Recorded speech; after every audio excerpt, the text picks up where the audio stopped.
사람을 얻는 자가. 화려한 캐스팅과 독특한 주제로 방영 전부터 화제를 불러일으켰던 드라마 선덕여왕. 회를 거듭할수록 시청률이 급등하며 얼마 전에는 시청률 40%를 돌파, 국민 드라마로 등극했다. 그에 따라 주인공 선덕여왕과 그녀의 숙명의적 미실에 대한 관심도 뜨거워지고 있는데, 공주가 되어 너희들의 주인이 될 것이다.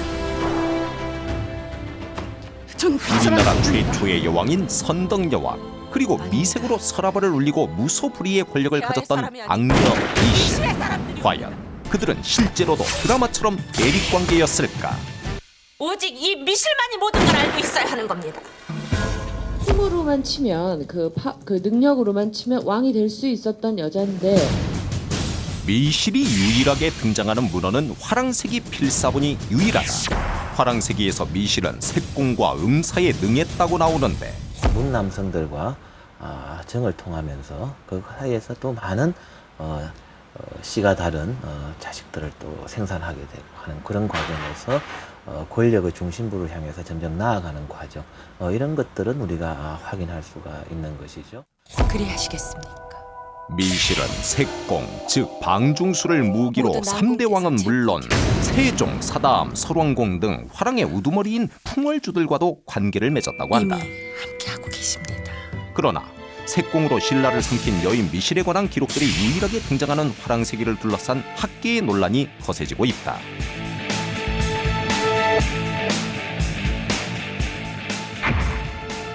화랑새기가 가짜라는 주장과 진짜라는 주장이 팽팽하기만 한데,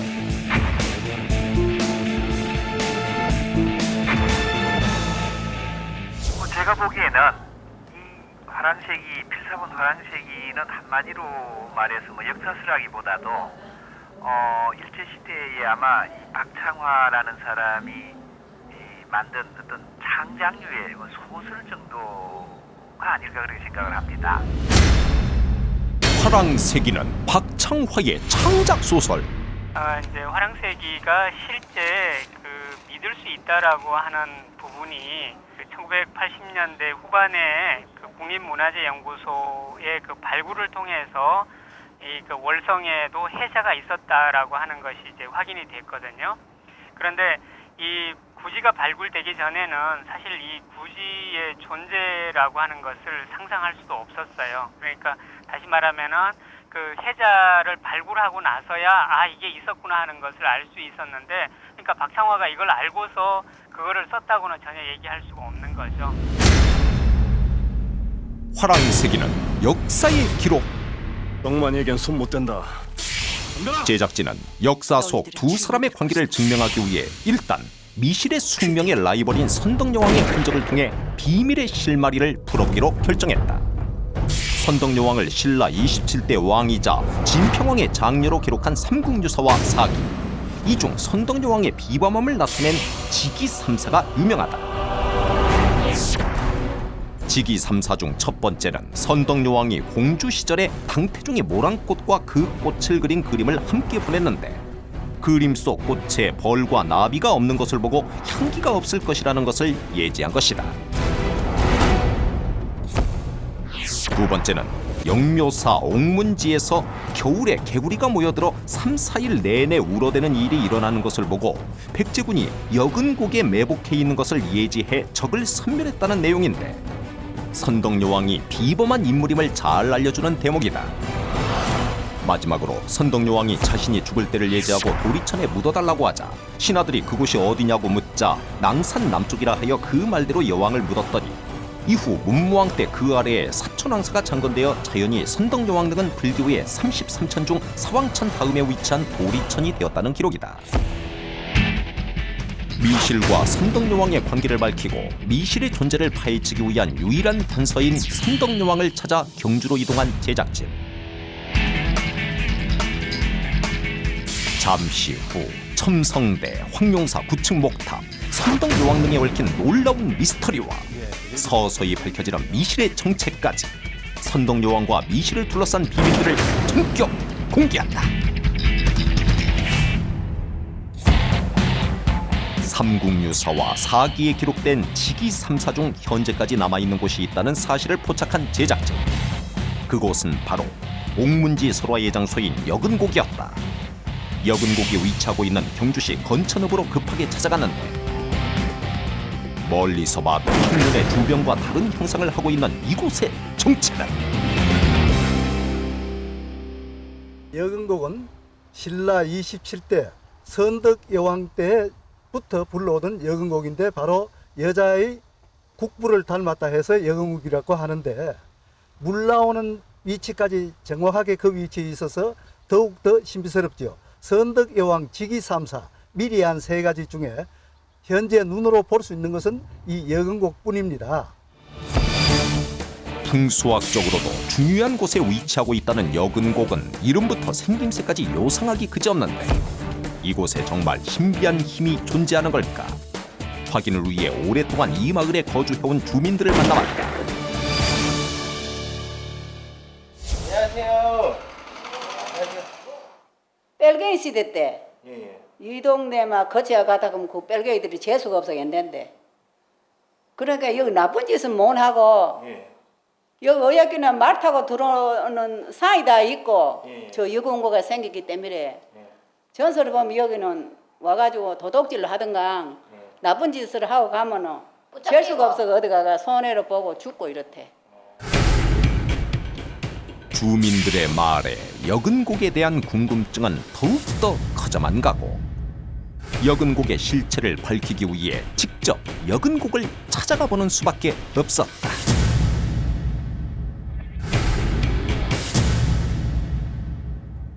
이게 자궁의 형상으로 보게 되니까 아무래도 좋은 인물이 출생할 수 있다는 그건 풍수적으로 근거가 있지요. 네. 광우병 화분과 시궁예어를 적중시킨 신묘한 능력의 김세환 법사. 그와 함께 여근곡에서 선덕여왕과 미실에 대한 실마리를 찾아보기로 했다. 산 중턱에 오르자 갑자기 담당 PD를 제치고 앞서가는 김세환 법사. 그렇게 도착한 곳은 숲속에 위치한 한 작은 샘터였다. 아 여기가 샘물이구나. 네. 여기가 이제 음수 용출되는 자리예요. 음수 용출된 자리고 이제 여기가 어디냐면은 폐 보시면 여기에 해당되는 여기 요 자리에 해당되는 바로 여기 엉문이고 여기가 이제 해원부 시작되는 바로 시초 여기가 이제 용출수가 나오는 자리로 본 거예요. 다소 당황스러울 정도로 적나라하지만 신기하게도 맞아떨어지는 샘터의 위치. 이렇게 모양도 참 이상할 정도로 여성이 성기를 닮았는데 거기에 샘까지 있다는 거는 놀랄 일이죠. 참 신기합니다. 제가 봐도. 쪽이 그러면 이렇게 음기가 강해 적들이 들어오면 힘을 못 쓴다는 여근곡. 이곳에는 정말 특별한 기운이 있는 걸까? 1400년 전에 이곳에서는 과연 무슨 일이 있었던 걸까? 또 선덕여왕의 예지력은 어디서 온 것일까? 의문을 더하는 가운데 이상한 기운을 감지한 김세환 법사. 조용히 주변을 둘러본다.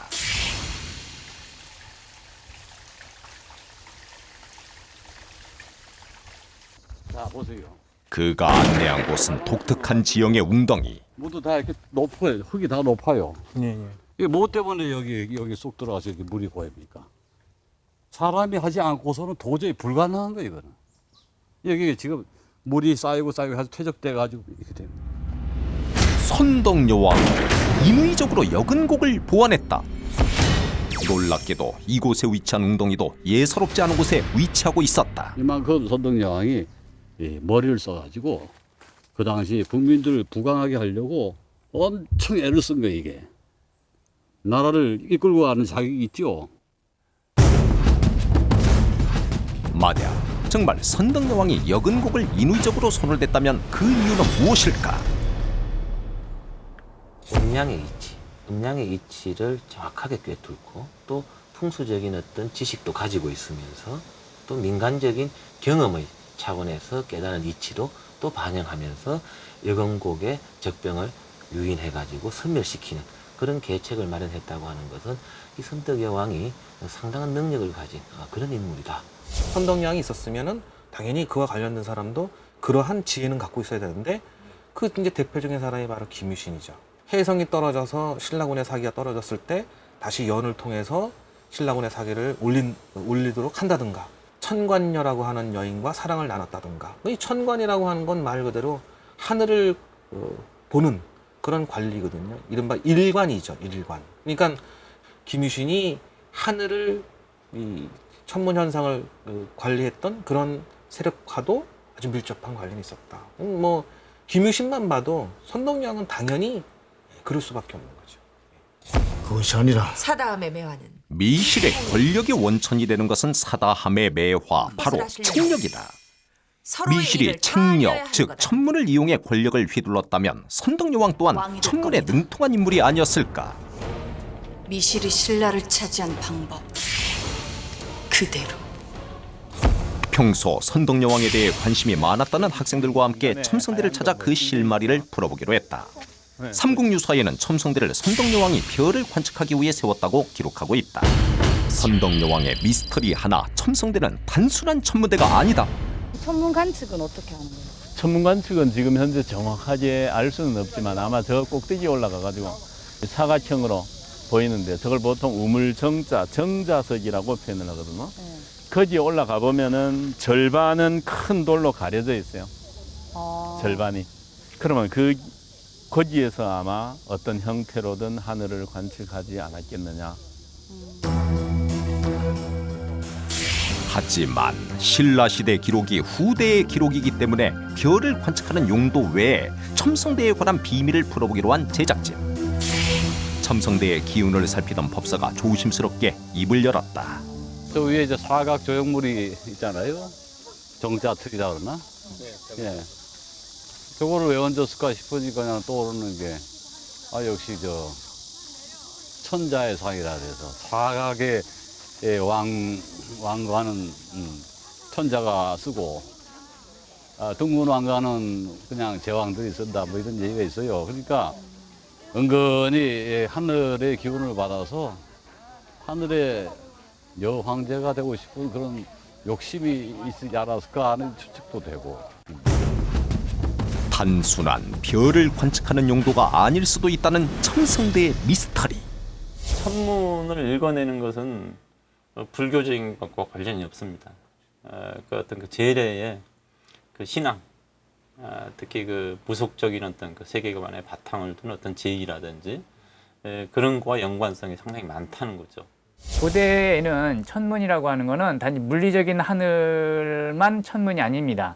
하늘이라고 하는 거는 이제 어떤 이 초인간적인 그런 존재이고요. 그래서 하늘로부터 명을 받아서 인간 세상을 다스리는 존재가 바로 왕입니다. 그래서 천문이라고 하는 것은 그러한 하늘이 왕에게 내리는 어떤 메시지의 의미가 바로 천문이죠. 거기다 최근에는 첨성대 주변에서 제사에 관련된 대규모 유적이 발견되면서 첨성대가 단순한 천문대가 아닌 제사의 중심 역할을 했을 것이라는 주장에 더욱 힘을 실어주고 있다. 선덕여왕의 미스터리 둘, 선덕여왕은 불심으로 나라를 구하려고 했다. 선덕여왕의 또 다른 미스터리를 찾아간 곳은 선덕여왕이 승려들을 교육하기 위해 건립했다는 분황사. 화려했던 옛 의상은 오간되었고 분황사 석탑만이 그곳을 지키고 있었는데 정희라고 딱 적어놨습니다. 네, 그래서 여기가 원효 스님의 비를 세웠던 화정국사 비 유적이라는 걸 다시 한번 확인할 수 있는 상당히 중요한 의미가 있는 것입니다. 분황사 석탑은 단순한 탑이 아니라는데 여자 황제가 되어 자기 법의 향기를 전 세계에 펼치도다. 내 황제에 되어 법의 향기, 법향을 전 세계에 펼치도다. 분향 만리. 선덕여왕이 신라를 불국토로 만들기 위해 세웠다는 또 하나의 건축물에 황룡사가 있다. 고려시대 몽고군의 침입으로 소실된 황룡사 9층탑은 그 높이만도 어마어마하다고 하는데 여기에 기둥을 세워가지고 이 기둥이 쭉 한가운데를 계속 끝까지 올라가는 겁니다.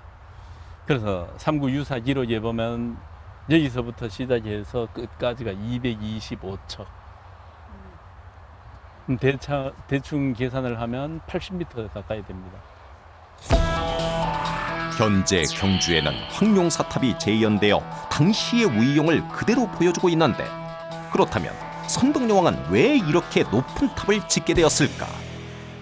그 80m짜리 탑이 이렇게 딱 서 있다 그러면 그건 뭐 그 경주에 사는 사람이든 경주에 온 사람이든 간에 당연히 황룡사를 먼저 주목하지 않을까. 그런 어떤 그 랜드마크의 그 역할도 아마 황룡사 목탑은 했을 겁니다. 그랬을 때 저건 누가 졌느냐? 아무튼 신라 왕실이 신라 주변에 있는 나라를 제압하는 염원을 담아서 만들었다. 선덕여왕의 미스터리 셋. 분황사 황룡사 선덕여왕 능에는 비밀이 숨어 있다.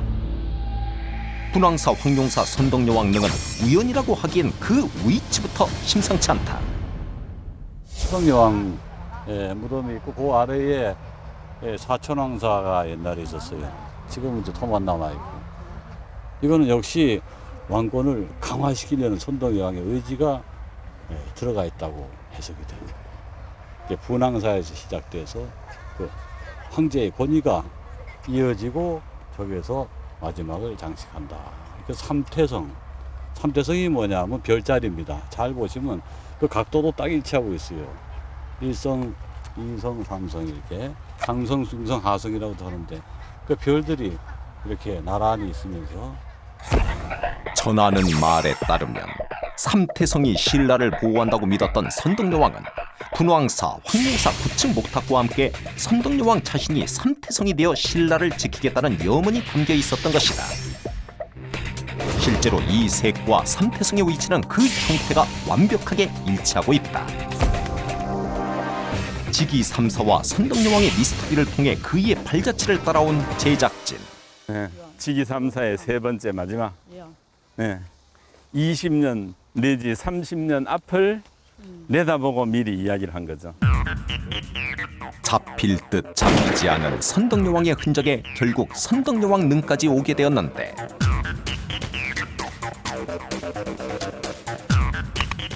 과연 이곳에서 우리는 선덕여왕과 미실에 대한 실마리를 찾을 수 있을까? 냐냐냐 성례하냐. 그런데 이때 김세환 법사가 뭔가 계시를 받은 듯 알 수 없는 가락을 흥얼거리기 시작하는데, 비밀을 밝히기 위한 마지막 희망은 과연? 지금 얘기하고 싶어서 따라간다고 왕이요. 여기서 그럼 여쭤봐도 돼요? 물어봐요. 저희가 궁금한 거. 저 자빈들 몰리고 둘이만 얘기하자. 접신을 통해 1400년 만에 입을 연 선덕여왕. 미실이라는 사람이 실제로 있었나요? 미실이라는 일하는 것이 미실이야. 미실이가 무술이가 됐다는 거 그거 알고 있으면 금방 알 거야. 사람 이름이 아니야. 아시겠는가? 그가 뱉은 말은 뜻밖의 미실이 아닌 미쉬리. 중에 제일 우두머리 되는 사람을 미실이라고 그랬지. 미는 하늘이고 쉬리는 우두머리란 뜻이야. 여왕님 시대에도 그 미실이가 있었죠? 있었지. 대대로 내려오면서 충성을 다했지. 제사도 지내고 어려운 일 있으면은 하늘에 제도 올리고. 그렇다면 혹시 미실은 미실이라고 불린 제사장이 아닐까? 예, 박물관입니다. 예, 박사님 저희 TV에 리얼스토리 몇 팀입니다. 예. 화랑새기 이외에요.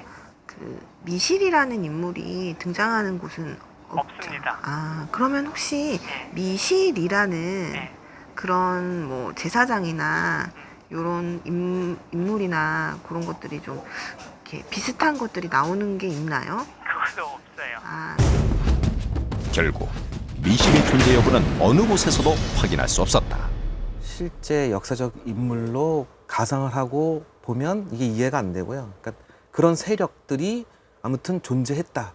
그걸 상징하는 거로 이쪽은 미실이고, 그걸 상징하는 거로 이쪽은 김유신이고, 그걸 또 아무튼 상징하는 거로는 선덕여왕이고, 뭐 이렇다. 하늘의 제사를 지내던 사람들의 그런 부르던 이름 같은 게 있나요? 일관이라고 했습니다. 일관. 당대에도? 네, 당대. 당대에도 제사장은 일관이라고 불렸다. 그러니까 정치적으로 큰 변동이 있을 때는 왕이 일관에 그 물어보기도 하고 일관이 왕한테 그런 걸 자문하기도 했죠. 천하의 미실이 둘일서. 결국 우리는 미실이라는 의문을 남긴 채 미실의 존재를 더 이상 찾을 수 없었는데, 하지만 우리는 법사를 통해 더욱 놀라운 이야기를 들을 수 있었다. 천명공주랑 그때 선화공주라는 분이 자매로 계셨나요? 나하고 언니 동생 했지. 근데 아버지는 달로. 선화공주라는 분도 선화는 모르겠다. 천명이라고는 있었지. 천명 밑에 선명이라고 있다가 어디 죽었지. 그건 둘째 언니. 덕만아. 선덕여왕이 차녀라는 법사의 말은 드라마는 물론 화랑새기 기록과 일치한다. 한번 불러주면 안 되겠니? 여왕님 공주 시절에 당나라 태종이 그 모란꽃 그림을 보냈다는 거는 그러면 사실? 그건 어린 시절 얘기니까 뭐 대수롭지도 않고 중요한 것도 아닌데 그걸 가지고 딱 차고 있던 칼인 줄 알았어 처음에는. 긴 걸 탁 빼가지고 탁 던지더니 쫙 펼쳐서 그런 게 이걸 뭐 저 생각나는 거 없냐고 그래. 생각나는 거 있으면 시를 한 수 써달라고 나한테 그랬지. 네네. 시를 한 수 써올리기에는 너무나 빈약한 그림입니다. 이 그림에는 꽃과 나비가 가까이 하지 않으니 향기가 없으니 아무리 꽃이 아름다워도 향이 없는 꽃이 무슨 꽃이겠습니까? 이리 얘기를 했어. 공주 시절 그러니까 나이가 어느 정도 되실 때? 내 나이 17살 때. 17살 때. 그거부터 한 10년 뒤에 내가 왕이 됐지. 선덕여왕과의 접신을 통해 제작진은 새로운 가능성들을 생각하게 되었다. 천명하고 덕만은 아버지는 같더라도 어머니가 다르지 않겠는가. 물론 그럴 수 있을 겁니다. 이제 또 그 관계에서 천명이 첫째고 덕만이 둘째인데 그 덕만이 첫째로 나올 수 있지 않겠는가. 그것도 있을 겁니다. 왜냐하면 이 사료를 정리할 때 우리가 삼국사기 같은 경우는 이게 장자계승이라고 하는 게 중요하죠. 유교의 사서니까. 가능성이 없는 것은 아니다. 그렇다면 직위 3사 등 선덕여왕의 예지력은 어디에서 온 것일까? 백제 그 군사들이 거기 올 거를 어떻게 알게 되신 거죠? 그거를. 그거는 직위가 일러줬어. 직위가요? 네, 직위라는 거 요즘 이름이지만 그때는 총마라고 했지. 총마.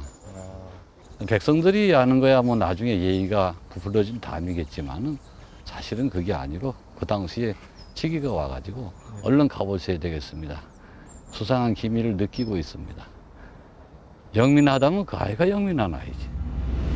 선덕여왕의 예지력은 직위로부터 받은 것이다. 요 낭산말레도 해라는 거 있고 내가 시켜서 한 거지. 내 좋다 해서. 직위가 낭산에. 여기가 좋은 자리니 진평왕을 여기에 모시는 것이 어떠냐고 하는 얘기를 한 적이 있어. 우리 아버님 말이.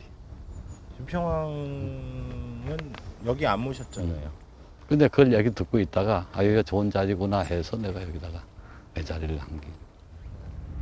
선덕여왕에게 예지력을 줬다는 직위에 대한 궁금증은 늘어만 가고. 상옥문지 그 얘기 빠뜨리지 말고 세상 사람들에게 꼭 일러주고. 네. 그것도 다 직위의 덕이야. 직위가 거기다 하면 좋다 해서.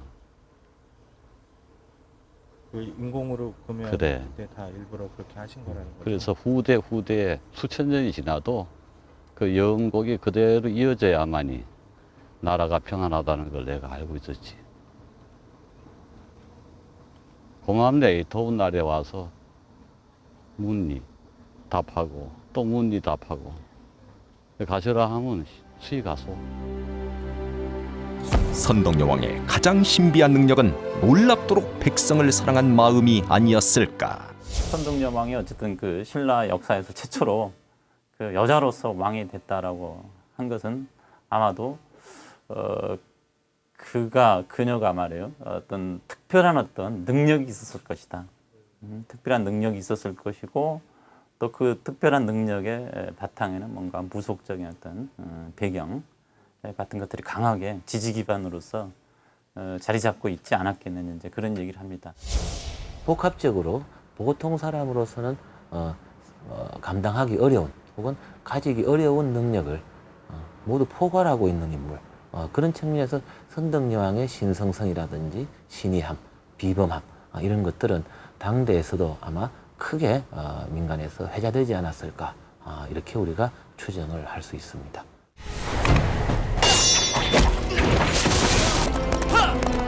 난 신라의 왕이 될 겁니다. 덕만이 여인이에요. 여인이요. 덕만아. 비천지도의 화랑 알천. 얘기 좀 해줘봐. 이건 도구였느냐?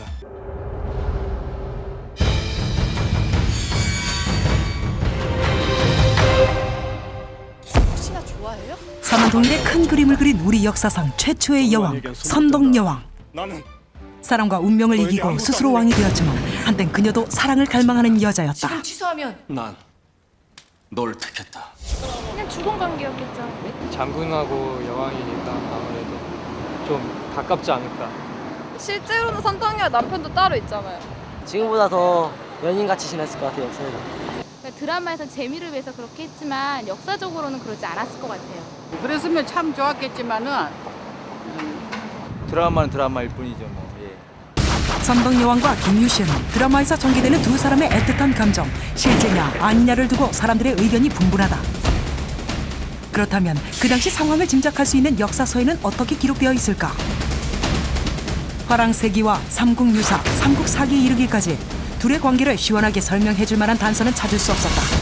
기록에 그런 내용이 없기 때문에 그거는 사실이 아닐 것이다 하고 우리가 일단 부정을 하고 그렇게 판정을 하는 것이죠. 실제로도 그런 일이 있었을 가능성도 뭐 충분히 있겠습니다만 사료로 확인되는 바가 없기 때문에 우리가 거기에 대해서 이것이 사실이다 아니다 하고 진위 여부를 판가름하기는 어렵습니다.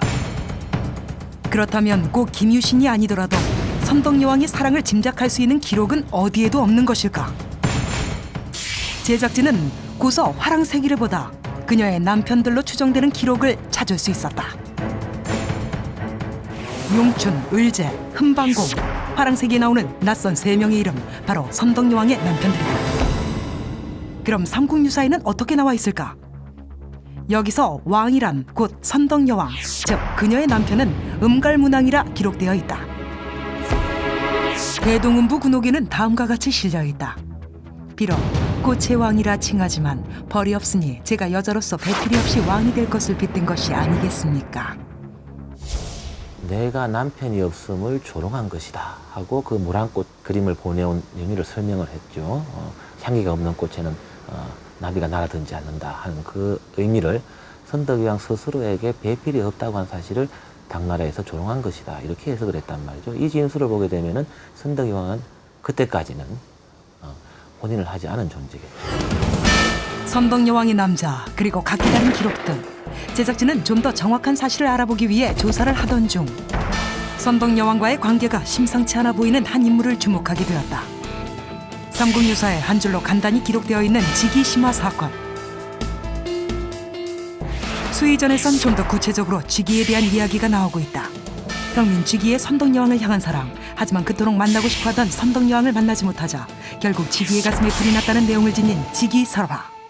절에서 가장 중요한 부처를 모시는 데입니다. 금당이라고 하는 데가. 근데 금당 및 그 주변에 몇 개를 이제 그 새끼줄을 가져와서 쳐놓도록 얘기를 하죠. 해공이라고 하는 스님이. 그러고서 3일 동안 이 새끼줄을 건드리지 말라. 그리고 3일 후에나 이 새끼줄을 풀어라. 그렇게 얘기를 하게 되는데 과연 그 3일 후에 선덕여왕이 이제 행차를 하는 때에 직위가 선덕여왕이 자기를 찾았다가 갔다는 얘기를 듣고 그만 이제 그 탑을 안고 울부짖다가 탑도 타버리고 자기도 타버리는 얘기입니다. 그런데 그 줄을 쳐놨던 그 부분만은 화재를 면할 수 있었다는 얘기입니다. 현대문학사에서 빼놓을 수 없는 미당 서정주 시인. 그가 발표했던 수많은 시 중에선 실제로 지기설화를 바탕으로 쓴 시를 찾을 수 있었는데 서정주 시는 원래 한국에서 그 전통적으로 전승되던 그 이야기, 그 설화라고 할 수 있는데 그런 걸 소재로 해서 뭐 시를 많이 창작했습니다.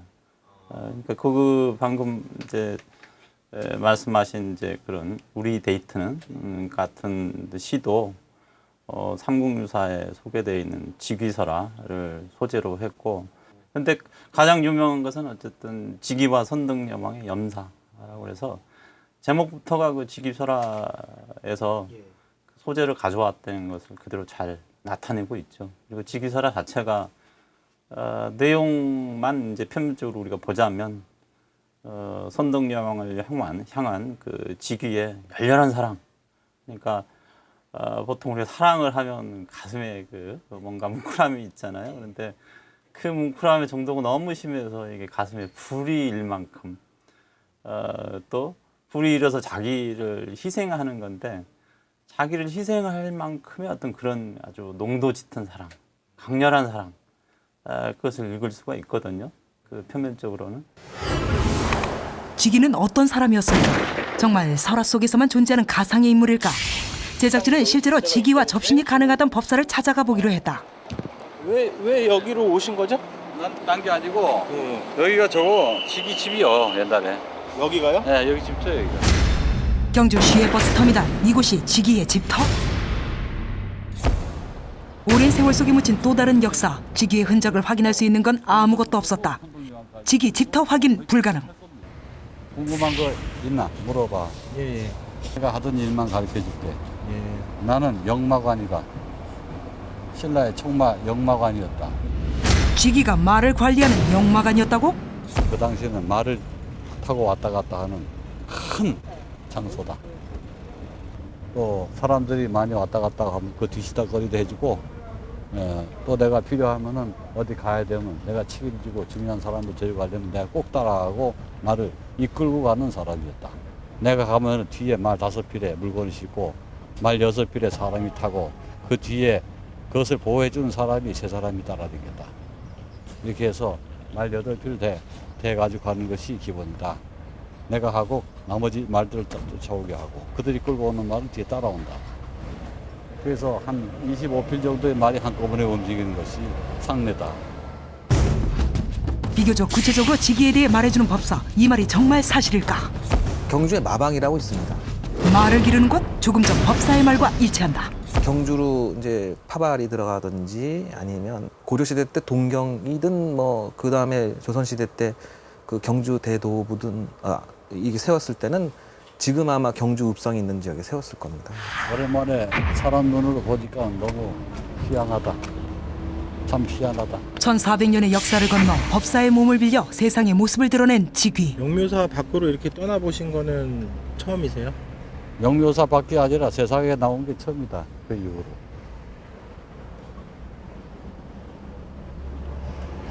또 다시 날 불러주소. 더 이상 직위와 대화를 나누는 건 불가능했다.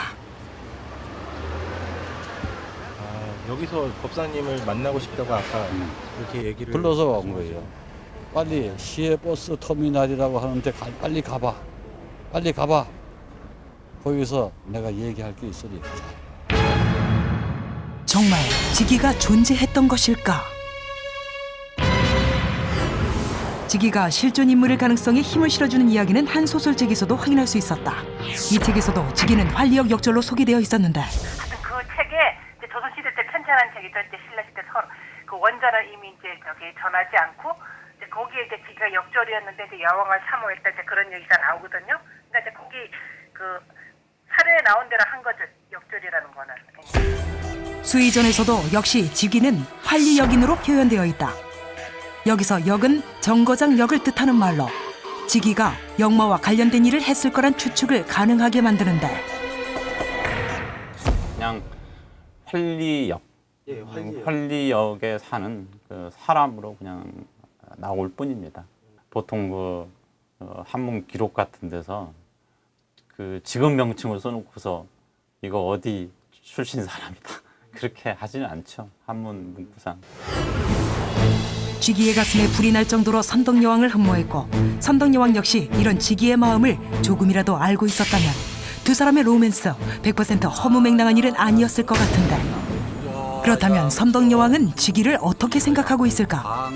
이번엔 선덕여왕과의 접신을 시도해보기로 했다. 여기서 좀 여쭤봐도 돼요? 물어봐요. 저희가 궁금한 거. 저 자빈들 몰리고 예. 둘이만 얘기하자. 지기가 여왕님을 흠모했다는 얘기도 전해져 오고 있어요. 여왕님은 어떠셨어요? 지기를 어떻게 자네 같으면 어떻게 생각하겠는가? 내가 왕이 되었는데 나를 사모하면 그냥 내버려 두겠는가? 그러면 지기는 어떻게 됐나요? 나도 잘 몰라. 나는 아무 말도 한 적이 없는데 나중에 꿈에도 여러 번 나타나서 나에게 이 얘기를 해서 내가 내용을 알았지. 슬프게 죽은 걸로 알고 있어. 더 이상은 얘기를 하지 말게나. 자신을 흠모하다 죽은 지기, 선덕여왕에게 지기는 아픔인 걸까 더 이상의 말을 아끼는데 그렇게 친분이 있으셨던 게 맞는 거죠? 무서워야지. 지기가 그 돌아가실 때는 그러면 나이가 어느 정도? 30살이었나 아마 그쯤 됐을 거야. 여왕님하고 그러면 나이가 또래 비슷한 또래셨던 건가요? 또래가 될 수는 없지. 내가 밑에 나이가 미치고 말고. 그래서 내가 가엾게 여기고 참 안 됐다는 생각하고 내가 차고 있던 팔가락지를 하나 내려보냈어. 그랬더니 후제에 그런 얘기가 많이 들어지더만. 영묘사에서요? 안 됐어. 난 그 생각만 하면 마음이 아프니까 더는 말하지 말게나. 결국 지기의 존재는 확인되지 않았다. 선덕여왕과 지기와의 일이 있고 그러면 그 귀신의 이미지는 뭐냐? 삼국유사의 그 진평왕 때의 비영랑과 그 선덕여왕 때 지기를 그 똑같이 귀신이라고 했을 때 그걸 연결할 수 있는 그 방법은 뭐냐? 그것이 뭐 따로따로 생각이 아니라 아마 왕권을 도와주는 그런 보이지 않는 어떤 세력으로 이제 이해될 수 있지 않을까. 한 가지 분명한 사실은 백성을 향한 선덕여왕의 사랑은 지기설화로 전해질 만큼 그 시대에선 가장 덕망받는 왕이었다는 것이다.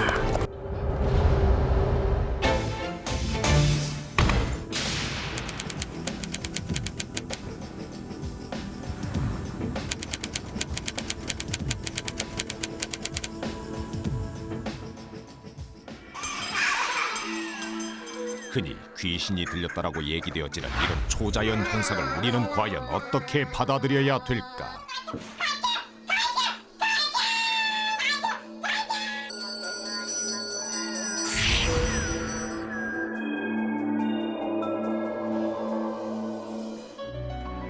죽은 사람의 영혼, 귀신이라는 것이 실제 하는 걸까? 정리를 하는데 여자분들이 해도 될 것 같아요. 과거 정신병원이었다는 이곳. 병원장의 사망 이후 폐허로 남겨진 채 흉가라는 이름으로 방치되어 있었다. 이 영혼의 존재를 연구하는 인터넷 동호회 모임의 제작진이 동행했다. 그런데 안 돼요. 갑자기 적외선 카메라에 이상이 생겼다. 다른 거 만진 거 아니야? 하나도 안 만졌어. 저기서는 손도 안 댔어. 여러분이 좀 묵직한 거. 가장 큰 하고 있었고. 갑자기 벌어진 원인을 알 수 없는 사태에 제작진도 당황할 수밖에 없었다. 사전에 점검을 마친 카메라인데 화면에 아무것도 찍히지 않은 상황이 벌어진 것이다. 비어고낸 10여 년 전의 집기류들이 그대로 남아 있었다. 저 여기 문 넘어온 순간 머리 아픈데? 어디? 저 순간이요. 머리 아파요 지금? 좀 띵해요. 앉지 말고. 아니 누구 있는 것 같은데? 네, 있어요 지금. 있는데. 나 강하게 영적인 힘을 느낀다는 회원들. 왜? 여기 들어가 보래서 맨 마지막 문에 뭐 붙어 있는 것 같아. 담았대요. 나 왜 이래? 와! 갑자기 뭔가를 보고 깜짝 놀랐는데 옛날에 222. 그가 본 것은 찢어진 천장 벽지. 그 형체가 너무도 기묘했다. 왜? 어디? 저 혹시 이쪽으로 가시는 분 없었어요? 아무도 없었어요. 나 봤는데 뭐? 일로 다 갔는데 한 사람만 일로 가는 거 봤는데. 누군데? 몰라요 그거. 어떻게 옷이 옷 그냥 흰색 비스인데. 흰색 옷이 이런 사람이 없잖아. 편하게 나가. 대원들은 이상한 기운을 느끼고 서둘러 건물을 빠져나갔다. 각자 일단 니네가 침입자로 오인이 되는 거지. 이제 제가 지금 손이 되게 차가웠거든요. 근데 여기로 갑자기 열이 확 올라오는 것처럼 느껴지고 막 그래가지고 뭔가가 있는 것 진짜 뭔가 있는 것처럼 느껴지는 게 있는 거였고요. 머리가 찬물 끼얹는 기분 알죠? 착 차가워진 거 머리가. 내려올라가는데 누가 앉아 있는 게 형상, 그러니까 보이는 게 아니라 막 형상이 이렇게 보여요. 과연 이들이 느끼고 있는 이상한 기운의 정체는 무엇일까? 실제로 빙의가 됐다는 사람들을 치료하고 있다는 한 연구소를 찾았다. 자신이 빙의된 것 같다며 상담 중인 한 젊은 여성. 행위를 하고 경험을 아직 없거든요. 없는데 저는 너무 황당하잖아요. 정말 실제 하는 것처럼 느껴지니까. 지금도 그래? 성행위를 지금 계속 해? 진짜 신호등으로 진짜 잠도 못 잤어요. 그녀는 자신의 몸 안에 자신과는 별개의 색을 밝히는 남자가 있는 것 같다고 했다. 연구소에서는 그녀가 빙의된 걸로 판단, 빙의된 영혼을 몰아내는 치료를 시작했다. 너무 이상했어요. 몸에서 뭔가 빠져나가는 것 같은 힘이 없고요. 정말 그녀에게 연구소에서 얘기하는 대로 죽은 영혼이 빙의된 것일까? 의문을 가진 채 또 다른 살해자를 만나보았다. 알아야죠. 이재혁 씨는 기수련을 받던 중 빙의가 된 것 같다며 연구소를 찾은 경우 아가보다 또 보고 싶어. 내가 처음부터 이렇게 얘기 보여달라 그랬어요? 말하면서부터? 아니 부타고 나서. 부타고 나서 그래? 정말로 죽여! 얘 죽는 거 보고 싶어? 얘 목소리 들어볼래? 갑자기 달라진 재혁 씨의 목소리.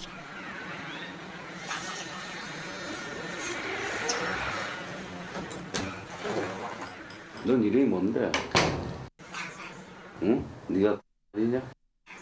응. 잠을 못 자.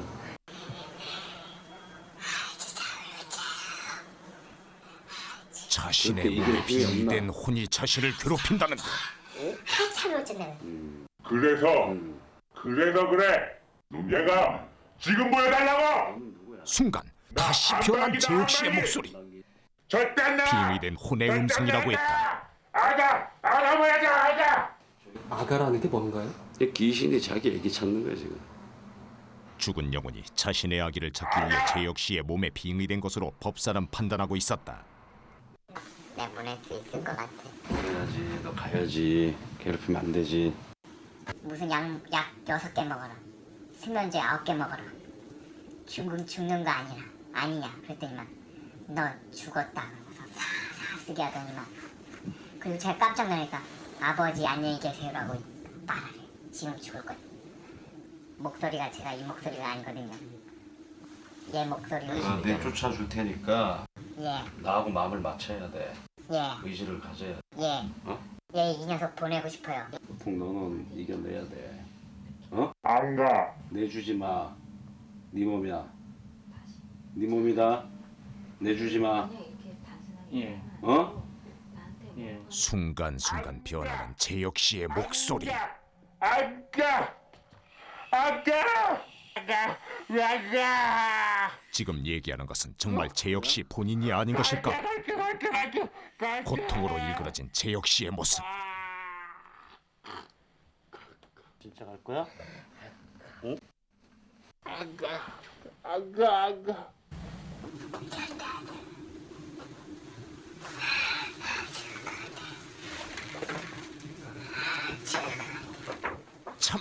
옆에서 볼 수 없을 정도로 그는 심하게 괴로워하고 있었다. 이 녀석 내 거야. 완전히 내 거야. 그러니까 좀 내 거 만들게 해줘. 어림없어 이놈아. 내 거라니까. 내가 접수할 거다. 안 돼. 이 녀석 내 거야. 비니까 내 거 줘. 얘는 맨날 발금발금이야. 왜 발금발금하게 열심히 하는가? 발금. 그런 측면을 잡고 있다는데 발금이라고. 자, 너는 들어가. 나와봐라. 좋아. 어느 날 갑자기 시작된 타인의 목소리는 정말 죽은 자의 이야기인 것일까? 어떻게든 자신의 의지를 찾으려 애쓰는 재혁 씨. 예. 발금 그러냐? 얘한테? 엄청 싫어하는구나. 눈앞에서 벌어지지만 도저히 이해할 수 없는 이 상황을 어떻게 받아들여야만 할까? 검증을 과학적으로 할 수가 없죠. 이건 영세계이기 때문에 차원이 다른 세계에서 벌어지는 일이라 과학적으로 딱 이거다 하고 지금 모습을 드러내줄 수가 없어요. 근데 분명한 거는 다 피해자라는 사실. 이렇게 뺏긴 애 처음 봤지 자네. 얘 완전히 갔어. 내가 다리 들어주고 있네 이렇게. 이만큼 가능해. 너보다 더한 놈들이 더 있었다. 그런가? 어때? 다리가 더 많이 올라가지? 치료의 강도가 강해질수록 재혁 씨는 점점 더 이상한 행동을 보이고 있었다. 어때 친구야? 그리고 너 말이야 새끼야. 예? 너 완전히 갔다 새끼야. 너 나중에 그래 공개할 때 나중에 이거 말해. 이 새끼 완전히 내가 먹었다고. 부당들하고 내가 어떻게 싸우나. 그때 내가 아주 강하게 쌌다 새끼야. 보자 새끼야. 야 일로 와 너. 굿할 때 거의 무슨 무공 자세로 부당들하고 싸웠어요. 근데 자기가 아니라고 그랬거든요. 근데 오늘 갑자기 그런 자세를 지금 보여준 거예요. 그러니까 무공 자세를. 저는 전혀 배운 적이 없어요. 무슨. 그렇다면 빙의에 관한 학계의 입장은 어떤 것일까? 제작진은 재혁 씨의 이런 행동을 어떻게 봐야 되는지 과학적인 해석을 부탁했다. 어떻게 보면 그 정신과에서 그 퇴행적인 어떤 현상하고도 연관성이 있는 뭐 이런 그 행동으로 보여질 수도 있거든요.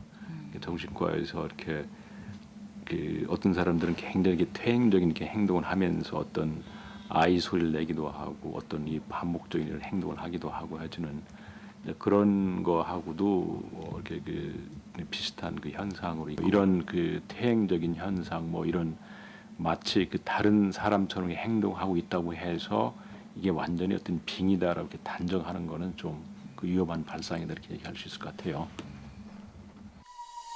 UN 산하의 국제보건기구에서 정한 국제질병 분류에도 정식으로 나와 있는 빙의라는 진단명. 의학계에서는 해리성 장애라는 그런 이제 커다란 범주 내에서 한 일부 그 범주에 속하는 한 질환으로 다루고 있습니다. 다른 병을 그러니까 빙의로 착각해서 이를테면 이제 그거를 가장 좀 주의를 해야 될 것 같아요. 이제 의사 입장에서 봤을 때 주의를 해야 되는데 알지 못하는 비과학적인 부분들의 도움을 요청하기보다는 효과를 찾는다든지 어떤 의학적인 도움을 요청을 하신다든지 그래서 객관적인 검증을 거치는 그런 과정들을 선택을 먼저 하셨으면 좋겠어요. 그냥 뭐 일반 사람들은 그거 못 느끼는 거예요. 그거를 외신이라고 하는 자체. 뭐 나도 뭐 있다 없다 소리도 못 하는데 내가 겪어보니까 그 정신을 제가 이제 통제할 수 없는 상황. 계속 말소리가 머릿속에서 계속 쏟아지는 거예요. 말도 안 된다고 그랬죠. 정신병자 취급하죠. 지금도 뭐 저희 가족들은 그런 게 세상에 어딨냐, 귀신병이 어디 있느냐 그렇게 얘기를 해요. 심리학을 전공 후 심리치료의 영역에서 빙의 문제를 다루고 있다는 설기문 박사. 빙의 치료뿐 아니라 빙의 치유 상담사를 양성하기 위한 교육 과정을 진행하고 있다. 수업 중 이루어진 빙의 체험. 정미란 씨는 자신이 빙의에 걸렸다고 했다. 조금 설레기도 하고 강사님하고 하니까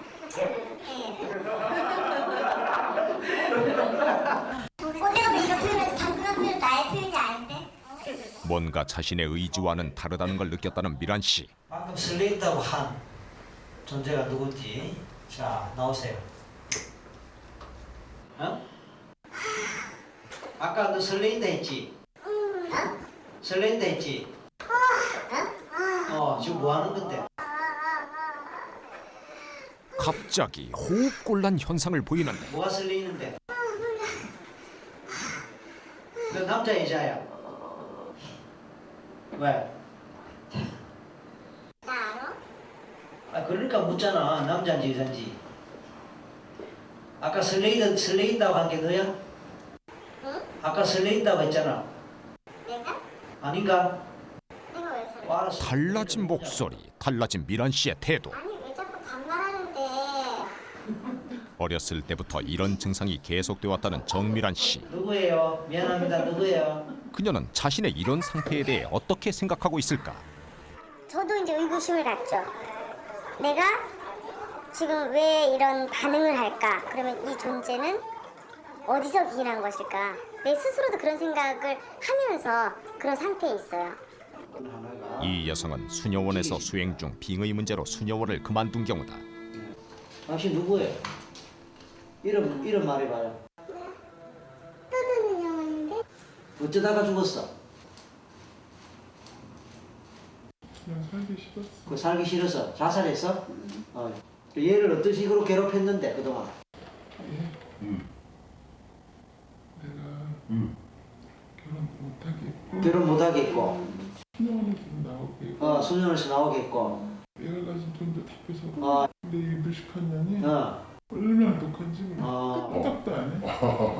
놀라운 것은 그녀에게 빙의된 영혼이 하나가 아니라는 것이다. 성령님 계세요?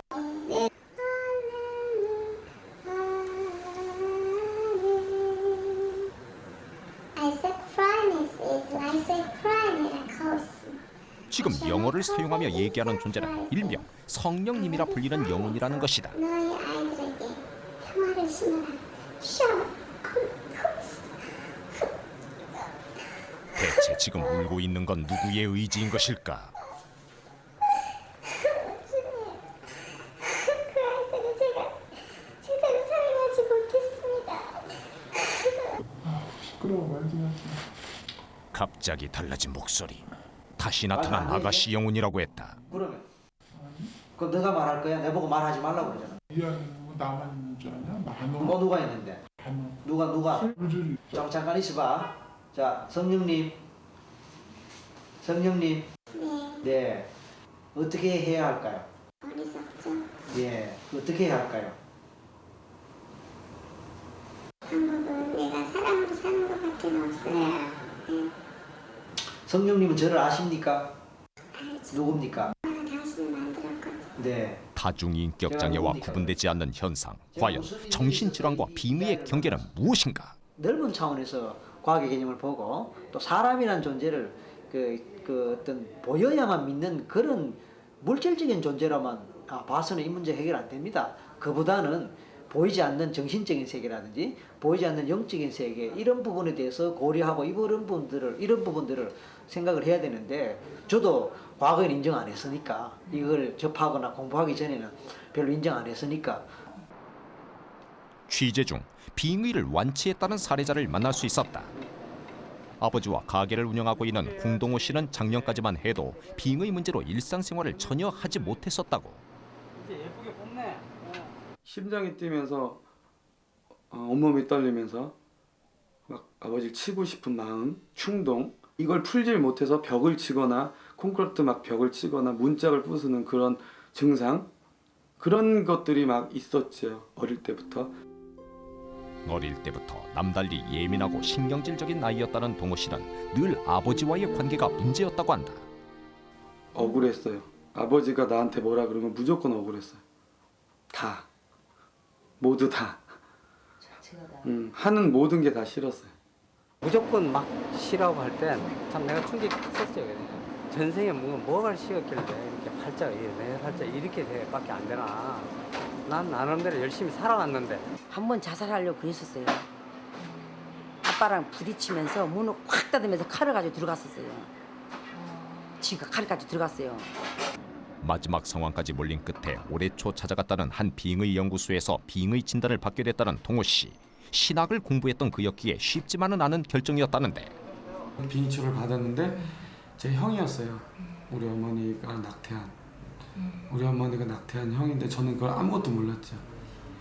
굉장히 아버지가 미안하다 그러고 아버지가 떼자 그랬다 그러더라고요. 아버지 듣고 미안하다 그러죠. 미안하고 잘 가라고 할 때 비로소 진짜로 갔고 예쁘게 만들어 예쁘게. 빙의 되었다는 영혼을 보내고 나니 정신적인 문제가 해결됐다는 동호 씨. 그의 얘기를 객관적으로 검증할 수는 없지만 오랜 고통 끝에 되찾은 행복이 계속되길 바란다. 빙의, 과연 산자를 찾아오는 죽은 자의 방문인 것일까? 아니면 정신장애의 일부 증상일 뿐인가? 다만 한 가지 분명한 것은 그로 인해 고통받고 있는 사람들이 이 순간 존재한다는 사실일 것이다. 막 생각이 혼돈이 오고 뭐 어떤 무슨 소리가 들리는 것은 이거는 그 자연스러운 그 심리적인 현상이지 이런 걸 갖다 이렇게 잘못 이해하고 빙의로 이렇게 얘기하는 부분이 굉장히 많고 그리고 만에 하나 어떤 그 영적인 현상에서 일어나는 거가 있다고 하더라도 그런 거는 우리가 그 자기 마음을 이렇게 추스리고 그 심리적으로 이렇게 치료를 갖다 이렇게 받고 하게 되지면은 거기서 정상적인 삶을 돌아와 살 수가 있습니다.